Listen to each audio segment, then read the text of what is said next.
علیکم ورحمۃ اللہ وبرکاتہ۔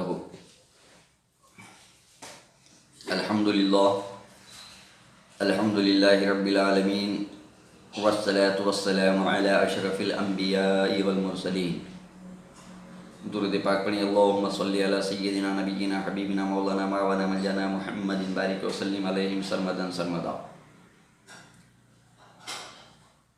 امید ہے کہ اللہ تبارک و تعالی ہماری آواز کے سننے اور ہماری آواز کو اللہ کے دیگر بندوں میں پہنچانے والے سارے بندہ اور بندیوں کو بخیر و عافیت سے رکھا ہوگا اور رکھے۔ حضرات محترم، آج ایک ایسا معتبر و مجرب اور بڑا قیمتی عمل آپ کے سامنے لائے ہیں، اسم اعظم یا خبیرو کے حوالے سے۔ یہ اللہ پاک کا اسم اعظم یا خبیرو کا معنی ہوتا ہے خبر دینے والا، یعنی کہ انفارمیشن دینے والا۔ اب یہ چیز کیا ہے؟ انسان کو آئے دن کسی نہ کسی غم و الم، مصائب، مشکلات کا سامنا کرنا پڑتا ہے، اور اللہ کے بہت سارے بندے اور بندیاں یہ بھی بات کی امید رکھتے ہیں کہ اللہ تبارک و تعالی مجھ پہ ایسا فضل و کرم کرے کہ میں اللہ کے دیگر بندوں کی کچھ تو مدد کر سکوں۔ یہ امید رکھتے ہیں، بہت سارے اعمال کرتے ہیں، اور جب اللہ کا فضل اس پہ ہو جاتا ہے، ہونے کے بعد پھر وہ انسان اللہ سے کیے ہوئے وعدوں کو مکر دیتا ہے، اور پھر پاخانے میں بیٹھ کر پکا کر کھانا شروع کرتا ہے۔ یہ ہم نے اپنے آنکھوں سے دیکھا ہے بھائیو، کیونکہ میرے مصطفیٰ کا ایک فرمان ہے کہ گھر میں، محلے میں جب گھر ہوتا ہے تو محلے کے اندر بہت سارے گھر ہوتے ہیں، اللہ نے تمہیں کچھ دیا ہے اپنی نعمتوں کا، تو گھر میں کوئی عمدہ چیز کھانے پینے کے لیے پکاؤ، تو پھر محلے میں چند ایک افراد کو تھوڑا تھوڑا انہیں بھی تقسیم کر کے کھاؤ۔ یہ میرے مصطفیٰ کا فرمان ہے، اور اگر تم نے ایسا نہ کیا تو پھر تمہارے گھر سے پکانے کی جو خوشبو مہکتی ہے، اس مہک جہاں جہاں تک وہ مہک جا کر کے اللہ کے کن کن بندوں کو ٹھیس پہنچاتی ہے، تو پھر میدان حشر میں اس کا حساب تم سے لیا جائے گا۔ یہ فرمان مصطفیٰ ہے۔ تو یہ سننے کے بعد چند ایک لوگوں نے اس کا غلط یہ فائدہ نکالا کہ جب مرغیاں کاٹ کر کے کباب بنانے کی باری آئی تو وہ پاخانے میں بیٹھ کر کے وہاں پہ مرغیوں کے کباب بنائے، اور پھر وہیں پہ کھا کر وہیں پہ ہک کر کے بھی آ گئے۔ ایسے لوگوں کو ہم نے دیکھا ہے، اور یہ کام کرنے والے کون؟ ایرے ویرے نتے خیرے نہیں، کئی مرتبہ حج کر کے آئے سے لوگ، کئی قربانیاں کیے ہوئے لوگ، زکوٰۃ و صدقات دینے والے لوگ، نماز پنجگانہ کی پابند لوگ، بڑی بڑی داڑھی جھاڑی، ہاتھ میں تسبیح، بغل میں مصلی، لب پہ جاری اللہ اللہ کہنے والے لوگ، یہ کام کیے ہیں ہماری نظروں کے سامنے، ہم نے دیکھا ہے۔ تو ایسا مت کرو میرے بھائیو۔ اگر ایسا کرو گے انسان کی نظروں سے بچ تو جائیں گے، لیکن جو رب نے تمہیں وہ نعمتیں دی ہے وہ تو جان رہا ہے، اس کا حساب آپ کو قیامت کے دن بھی دینا ہوگا اور یہ زندگی میں بھی دے کے جانا ہوگا۔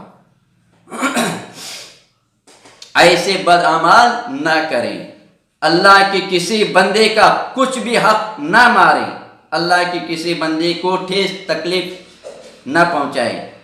جو وعدہ کیا گیا ہے جان دے دینا، لیکن وعدہ خلافی نہ کرنا۔ اسی کو تو امام حسین نے میدان کربلا میں ثابت کیا، حق پہ ڈٹے رہے، زمانہ دشمن بن گیا لیکن جھکے نہیں، اور اس حسین اعظم کا نام لینے والے ہو کر اس حسین اعظم کی بارگاہ میں میدان حشر میں ٹکٹ لینے کے لیے کیسے آپ جاؤ گے؟ یاد رکھو یہ عمل ایسے انسانوں کے لیے ہے جو کہ اللہ کے کسی بندے کا بار برابر بھی حق اس انسان پر نہ ہو، اور اگر ہے بھی تو یہ عمل کرنے سے پہلے اللہ کے کن کن بندوں کے کیا کیا حقوق اس پہ دینا باقی ہیں وہ فوراً دے کر کے توبہ کریں۔ اب جب وہ راضی ہو گیا، معاف کر دیا، تب چل کر کے اللہ تم سے راضی ہوگا، تب تمہارے عمل میں وہ طاقت اور قبولیت فرمائے گا۔ تو وہ کیا ہے؟ سرکار غوث پاک رضی اللہ تعالیٰ عنہ ارشاد فرماتے ہیں، اس میں اعظم یا خبیر، ہر نماز کے بعد 9 مرتبہ درود شریف، 21 مرتبہ یا خبیر، 5 نمازوں کے بعد یہ عمل کریں۔ اس کے بعد جب انسان کو یہ بات کی امید ہو کہ کل کے آنے والے سارے پل پل کے حالات میں آج خواب میں دیکھ لوں، تو وہ انسان مرد ہو یا عورت پھر اس رات یہ عمل کریں، عالی ہدائے کمرہ پاک و صاف اختیار کریں، کپڑے بچھونا پاک صاف رکھیں، پھر وضو کریں، عمدہ خوشبو بدن پر کپڑوں پر لگائیں، کمرے میں بھی مہکائیں۔ اس کے بعد 2 رکعت نماز استخارہ کی نیت سے پڑھیں، ہر رکعت میں 1 مرتبہ سورۃ الحمدللہ شریف، 3 مرتبہ سورۃ قل واللہ احد شریف، ہر رکعت میں 1 الحمد شریف، 3 بار قل واللہ احد شریف پڑھیں۔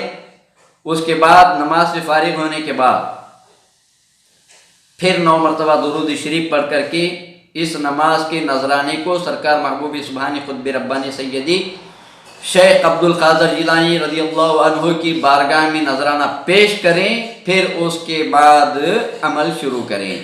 عمل کیسے کریں؟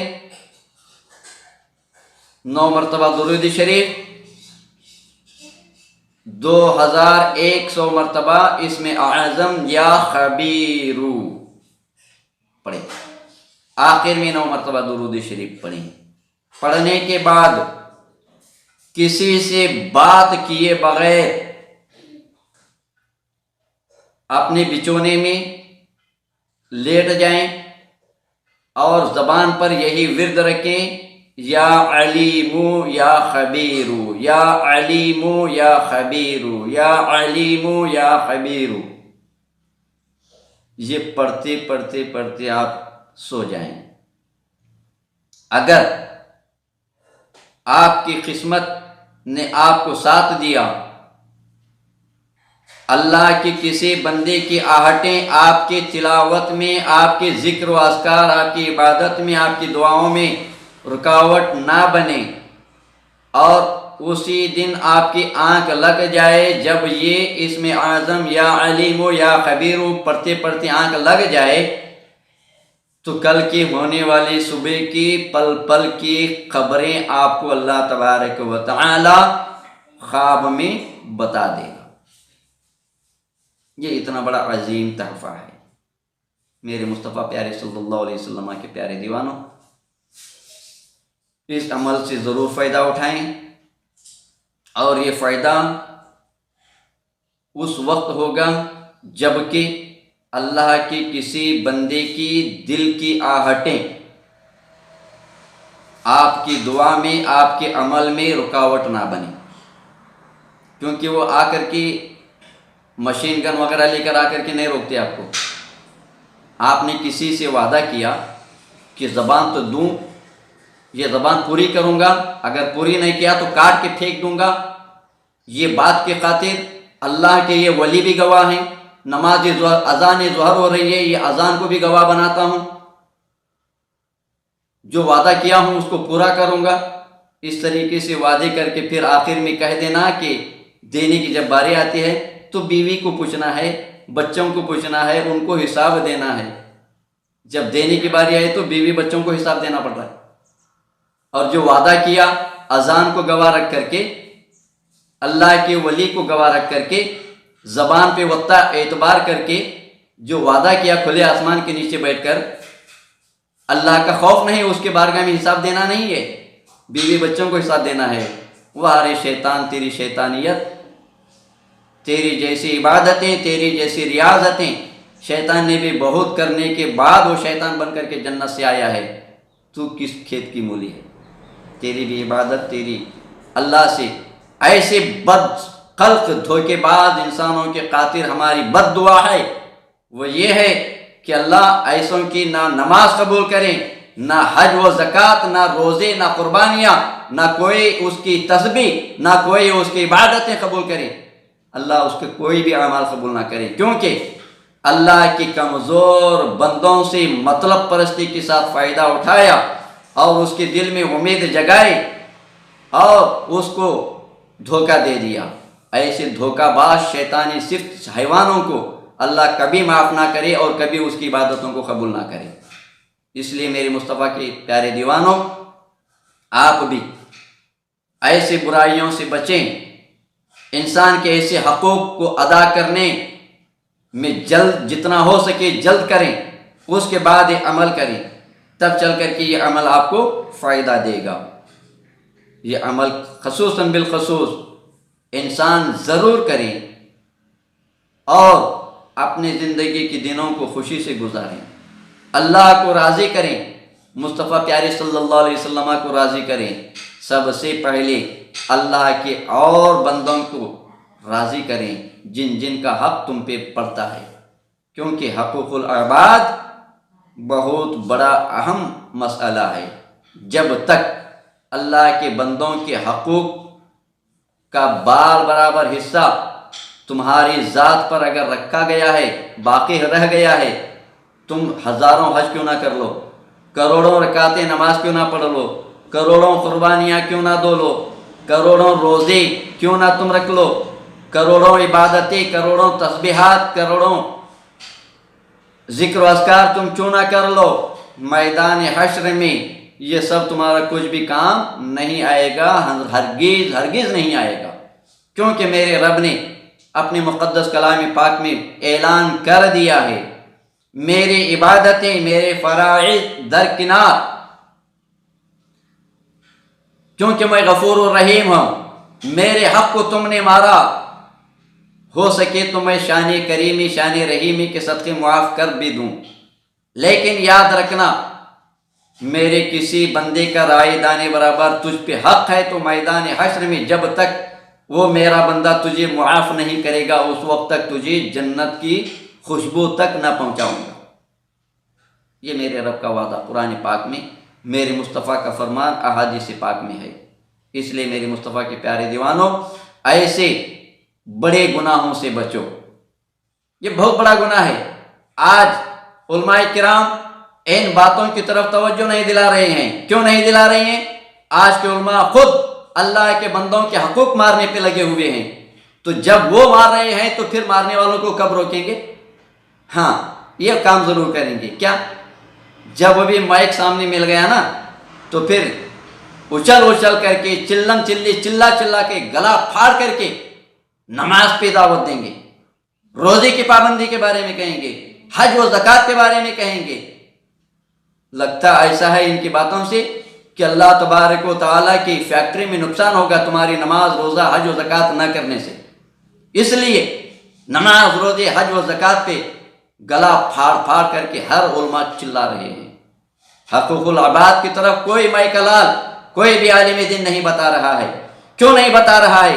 وہ اس لیے نہیں بتا رہا ہے کہ صدقہ، خیرات، زکوٰۃ کا مال کھا کر کے وہ علم حاصل کیا ہوا ہے، بھلا یہ گندگی کھانے کے بعد اس کے ذریعے جو علم تم نے پایا، یہ علم کے اندر تمہاری زبان میں تاثیر کیسے پیدا ہوگی؟ ہرگز نہیں ہو سکتی۔ اس لیے تمام مسلمانوں سے ہماری یہ اپیل ہے، رمضان میں زکوٰۃ، صدقات، خیرات یہ تمام جو مال انسان نکالتا ہے یہ ہرگز مدارسوں کو مت دو، کیونکہ اللہ تبارک و تعالیٰ نے یہ کہا کہ یتیموں، بیواؤں، بے سہاروں، لنگڑے، لولوں کا یہ حق ہے، کیا؟ زکوٰۃ، صدقہ، فطرہ، خیرات۔ اب مدرسے میں کون سا لنگڑا ملے ہے آپ کو؟ کون سا یتیم وہاں پہ تمہیں مل رہا ہے؟ کون سا اندھا لولا تمہیں وہاں پہ مدرسوں میں ملتا ہے؟ علماء نے کہہ دیا، قرآن پڑھا رہے ہیں، علماء کا کام تو یہی ہے، کیونکہ میرے مصطفیٰ نے بتا دیا معراج میں یہی جھوٹے علماء 90% جہنم میں ڈالے جا چکے ہیں۔ میرے مصطفیٰ نے معراج میں دیکھ کر کے آئے پھر بتائے، اس لیے ان علماء کی بات پہ مت جائیں، اور یاد رکھیں، آپ خود فیصلہ کریں یہ زکوٰۃ کیا ہے؟ انسان کی محنت کی کمائی کا میل۔ صدقہ کیا ہے؟ اپنے اوپر آنے والی مصیبتوں سے بچنے کا ایک پانی، یعنی کہ گندا ہی ہوا نا۔ خیرات کیا ہے؟ یہ بھی تو گندگی ہے۔ یہ تمام صدقات، زکوٰۃ، خیرات، فطرات، یہ انسان کے خون پسینے کی گندگی ہے، اور یہ گندگی کو لا کر کے آپ، مدرسہ وہ جگہ ہے جہاں پر میرے مصطفیٰ رؤوف رحیم صلی اللہ علیہ وسلم کا گھر کہا جاتا ہے، دینی تعلیم دی جاتی ہے، اللہ کی اور اللہ کے رسول کی پہچان کرائی جاتی ہے، اس جگہ میں یہ گندگی آپ ڈال کر کے یہ امید کرتے ہیں کہ ہمیں ثواب ملے گا؟ بتاؤ کیسے ثواب ملے گا؟ پاک جگہ پہ ناپاک چیزیں ڈال کر کے ثواب کی نیت کرتے ہیں۔ بے شرمو، شرم کرو، کہاں گئی تمہاری عقل؟ علماء کی باتوں میں آ گئے۔ میرے مصطفیٰ کی وہ حدیث آپ نے نہیں پڑھی کہ معراج میں میرے مصطفیٰ نے 90% علماء کو جہنم میں دیکھ کر آئے ہیں، اور خود میرے مصطفیٰ نے صحابہ کرام کو بتایا، حدیث کی ہر ایک کتاب میں موجود ہے یہ حدیث تم نے نہیں سنا کیا؟ کیوں علماء 90% جہنم میں کیوں ہے؟ یہ کوئی انسان عالموں سے پوچھا نہیں، کیسے پوچھے گا؟ بڑی بڑی دعائیں جو کرتا ہے تمہارے لیے وہ بیٹھ کر کے، اور آپ بھی انہی دعاؤں کے لائق ہیں۔ آپ کو ہر اعتبار سے وہ دھوکہ مکر و فریب کر کے آپ کو لوٹتا جاتا ہے، اور سامنے زبان پہ اچھی میٹھی میٹھی باتیں کرتا ہے تو آپ اس کے للو بن جاتے ہیں۔ میرے مصطفیٰ کے پیارے دیوانوں، ان باتوں سے پرہیز کریں۔ اللہ تبارک و تعالیٰ کی بارگاہ میں التجا ہے کہ مولا کریم ہماری اس حق کی آواز کو سننے اور آگے یہ آواز کو پہنچانے والے تیرے تمام بندہ اور بندیوں پہ اپنی شان کریمی کے صدقے مولا ان کی حفاظت فرما، ان کے ایمان کی حفاظت فرما، اور ان کو شریعت مصطفیٰ صلی اللہ تعالیٰ علیہ وسلم کا سچا اور پکا عاشق اور غلام بنا۔ وآخر دعوانا ان الحمد للہ رب العالمین۔ السلام علیکم۔